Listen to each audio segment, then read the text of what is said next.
ఏపీలో జరిగిన ఎమ్మెల్సీ ఎన్నికల్లో టీడీపీ సత్తా చాటింది. 3 లోకల్ బాడీ సీట్లను గెలుచుకుంది. నెల్లూరు కోటలో టీడీపీ జయకేతనం ఎగురవేసింది.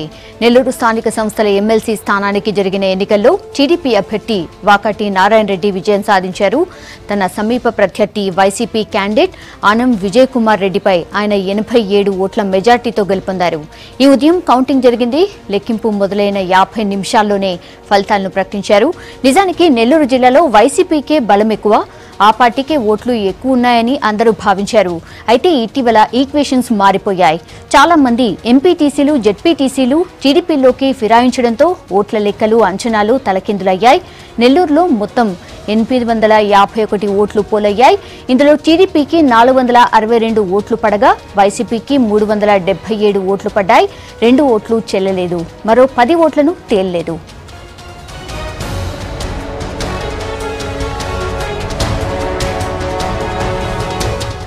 ఇక కడప విషయానికి వస్తే కడప స్థానిక సంస్థల ఎమ్మెల్సీ ఎన్నికల్లోనూ టీడీపీ విక్టరీ కొట్టింది.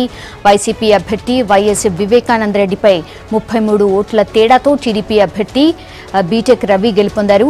దివంగత ముఖ్యమంత్రి వైఎస్ రాజశేఖర రెడ్డి తమ్ముడు వైఎస్ వివేకానంద రెడ్డి, కడప జిల్లాలో వైసీపీ బలమైన నాయకుడైన వైఎస్ వివేక ఓడిపోవడంతో వైసీపీ శ్రేణులు తీవ్రంగా డిసప్పాయింట్ అవుతున్నాయి. అలాగే జగన్ సొంత జిల్లాలో టీడీపీ జెండా పాతడంతో తెలుగుదేశం పార్టీ శ్రేణులు సంబరాలు చేసుకుంటున్నారు. కడపలో 839 ఓట్లు పోలైతే బీటెక్ రవికి 433, వైఎస్ వివేకాకు 399 ఓట్లు పడ్డాయి.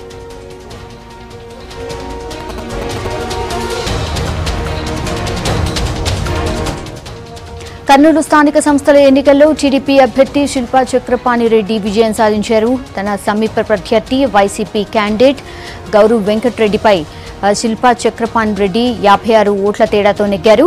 కర్నూలులో 1077 ఓట్లు పోలైతే శిల్పా చక్రపాణి రెడ్డికి 565, గౌరవ్ వెంకటరెడ్డికి 509 ఓట్లు పడ్డాయి. కర్నూలు జిల్లాలో టీడీపీపై ఉన్న అసంతృప్తి తమకు కలిసి వస్తుందని వైసీపీ భావించినప్పటికీ అది నిజం కాలేదు.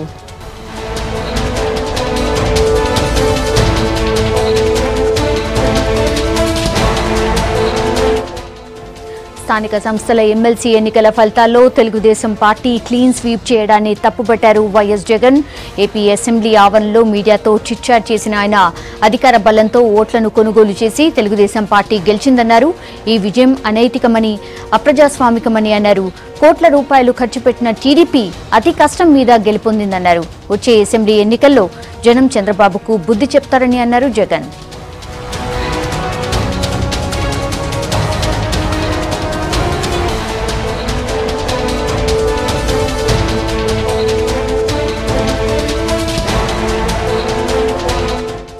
పూర్తి డీటెయిల్స్ శ్యామ్ అందిస్తారు. శ్యామ్, వైసీపీ కోటలు టీడీపీ పాగా ఎలా వేయగలిగింది? డీటెయిల్స్ ఏంటి? సౌమ్య, అంటే 3 స్థానిక సంస్థల ఎమ్మెల్సీ స్థానాలకు సంబంధించిన ఎన్నికల ఫలితాల్లో టీడీపీ 3 కైవసం చేసుకుంది. దీన్ని మనం ఏదైనా ముఖ్యంగా రాయలసీమలో మొదటి నుంచి కూడా వైఎస్ఆర్ కాంగ్రెస్ పార్టీ కానీ, అంటే రెడ్డి ప్రాబల్యం ఎక్కువగా ఉన్న ఆ జిల్లాల్లో మొదటి నుంచి టీడీపీకి అంత పట్టు తక్కువగా ఉంటుంది. ముఖ్యంగా కడప విషయం తీసుకుని ఉంటే కడపలో వైఎస్ఆర్ కాంగ్రెస్ పార్టీ మొదటి నుంచి కూడా తమ హవా ఎప్పుడు కూడా కడపలో వాళ్ళ మనుషులే గెలుపు సాధిస్తూ ఉన్నారు. అటువంటిది మొదటిసారి తెలుగుదేశం పార్టీ అక్కడ కడప కోటలు పాగా వేయడం అని చెప్పుకున్నా కానీ, లేదంటే కడపలో టీడీపీ అభ్యర్థి బీటెక్ రవి విజయము, అదే వైఎస్ జగన్ బాబాయ్ మీద, వివేకానంద రెడ్డి మీద గెలుపు సాధించడం అనేది చాలా చిన్న విషయం కాదు. ఇది చాలా పెద్ద విజయం టీడీపీ వర్గాలు చెప్తున్నాయి. అయితే దీనికి ప్రధానంగా కారణాలు ఏమై ఉంటుంది? ఎందుకు తెలుగుదేశం పార్టీకి కడప ప్రజలు కానీ, అంటే కడప ఎన్నికల ఫలితాలు మొగ్గు చూపాయని విశ్లేషణ చేసుకుంటే, మొదటగా ఇది అంటే ఇటు వైఎస్ఆర్ కాంగ్రెస్ పార్టీ వాళ్ళు చెప్తున్న కారణం కూడా ఇదే. ఇది డైరెక్ట్ ఎన్నికలు కాదు. ఏదైతే స్థానిక సంస్థల ప్రజాప్రతినిధులు ఎవరైతే ఉన్నారో, జెడ్పీటీసీలు, ఎంపీటీసీలు, అదేవిధంగా కౌన్సిలర్లు, కార్పొరేటర్లు, వీళ్ళతో జరిగిన ఎన్నికలు ఇవి. వాళ్ళని క్యాంపు రాజకీయాలు పెట్టి ప్రలోభ పెట్టారు. వాళ్ళని క్యాంపు రాజకీయాలు ఒక నెల రోజుల ముందు నుంచే అక్కడ ప్రారంభమయ్యాయి. మంత్రులందరూ కూడా రంగంలో దిగి, గంటా చక్రపాణి కానీ, సిద్ధారాఘవరావు కానీ, అదేవిధంగా మిగతా మంత్రులందరూ కూడా, ఇటు నారాయణ కానీ నెల్లూరులో, వీళ్ళందరూ కూడా టోటల్ గా కాన్సన్ట్రేట్ చేసి ఈ ఎన్నికల్ని గెలిపించుకున్నారు అని చెప్పేసి అది ప్రతిపక్ష పార్టీ వైఎస్ఆర్ కాంగ్రెస్ పార్టీ ఆరోపిస్తుంది. అయితే మనం కనుక ఒకసారి అబ్జర్వ్ చేస్తే మొదటిది అధికార పార్టీ తెలుగుదేశం అంటే అధికార పార్టీ అవడం అనేది ఒక కారణము. రెండోది క్యాంపు రాజకీయాలు ఎఫెక్టివ్ గా రన్ చేయడంలో ఇరు పార్టీలు కూడా క్యాంపులు పెట్టాయి.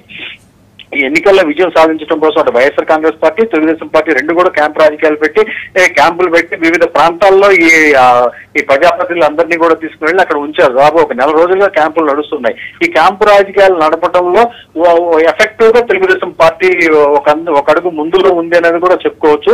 వీటన్నిటికీ మించి కడప లాంటి స్థానంలో గతంలో కూడా ఈ ఎమ్మెల్సీ ఎన్నికలు కడపలో జరిగాయి. అదేవిధంగా గత చరిత్ర చూసుకుంటే ఇటువంటి క్యాంపు రాజకీయాలు పెట్టినప్పటికీ కూడా తెలుగుదేశం పార్టీ వెనకంజలో ఉన్న పరిస్థితి ఉంది. కానీ ఇప్పుడు ఎందుకని కొంచెం ముందంటే కొంత చేంజ్ ఆఫ్ థాట్ అక్కడ లోకల్ గా కూడా మారిందా అనే ఒక ఇది కూడా వినపడుతుంది. ఎందుకంటే గతంలో ఈ కుటుంబం అంటే వైఎస్ఆర్ కాంగ్రెస్ పార్టీలో జగన్ వైఎస్ రాజశేఖర రెడ్డి కుటుంబ మాత్రమే అధికారంలో ఉంటూ రావడము, వాళ్ళకి సంబంధించిన అభ్యర్థులు ఎమ్మెల్యేలు ఎంపీలుగా రావడం జరుగుతున్నది. ఇప్పుడు మారింది. తెలుగుదేశం పార్టీ సంబంధించిన ప్రాబల్యం అక్కడ పెరుగుతుంది. ప్రధానంగా దానికి చెప్తున్న కారణము కడప జిల్లాకి నీళ్లు తీసుకుని వెళ్ళటము. కడప జిల్లాలో గతంలో ఎప్పుడూ కూడా కరువు ప్రాంతం రాయలసీమలో నీళ్లు తీసుకుని వచ్చి అభివృద్ధి వ్యవసాయం దిశగా అదేవిధంగా హార్టికల్చరల్ హబ్ గా రాయలసీమను చేస్తామని ఏదైతే తెలుగుదేశం పార్టీ మొదటి నుంచి చెప్తుందో ఆ వైపు ప్రజలు నమ్మారు అన్నది ఒక ఇండికేషన్ గా కనపడుతుందని తెలుగుదేశం పార్టీ చెప్తుంది. అయినప్పటికీ కూడా 3 స్థానాలు తెలుగుదేశం పార్టీకి రావడం అనేది తెలుగుదేశం పార్టీ శ్రేణుల్లో కింద ధైర్యం కలిగిస్తుంటే వైఎస్ఆర్ కాంగ్రెస్ పార్టీ దీన్ని చాలా తేలిగ్గా తీసుకుంటుంది. ఎందుకంటే ఇది డైరెక్ట్ ఎలక్షన్స్ కాదు మొదటిది. రెండోది డబ్బులు అధికార పార్టీ వాళ్ళ దగ్గర డబ్బు ఎక్కువ ఉంది కాబట్టి వాళ్ళు డబ్బులు ఎక్కువగా పెట్టి కొనుగోలు చేశారు. కాబట్టి దీన్ని మేము అయినప్పటికీ కూడా చాలా వీళ్ళు ఎంత డబ్బులు ఖర్చు పెట్టినా చాలా క్రాస్ ఓటింగ్ లో మాకు ఓట్లు వచ్చాయని చెప్పేసి వైఎస్ఆర్ కాంగ్రెస్ పార్టీ చెప్తుంది. వాస్తవానికి అది కరెక్ట్ కూడా. ఎందుకంటే నెల్లూరులో జరిగిన ఎన్నికల ఎమ్మెల్సీ ఎన్నికల్లో తెలుగుదేశం పార్టీ దాదాపుగా 515 ఓట్లను వాళ్ళు ఎక్స్పెక్ట్ చేస్తా ఉంది. అదేవిధంగా ఎందుకంటే తన అభ్యర్థి వాకాటి నారాయణ రెడ్డికి 515 దాకా వస్తాయని వాళ్ళు ఎక్స్పెక్ట్ చేస్తున్న నేపథ్యంలో కేవలం ఆయనకి 465 మాత్రమే వచ్చాయి. అంటే దాదాపు ఒక 45 ఓట్లు క్రాస్ ఓట్ అయ్యి అవతల అభ్యర్థికి పడ్డాయి.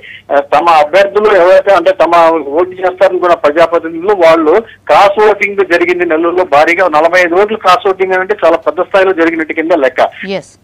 రైట్. ఓకే శ్యామ్.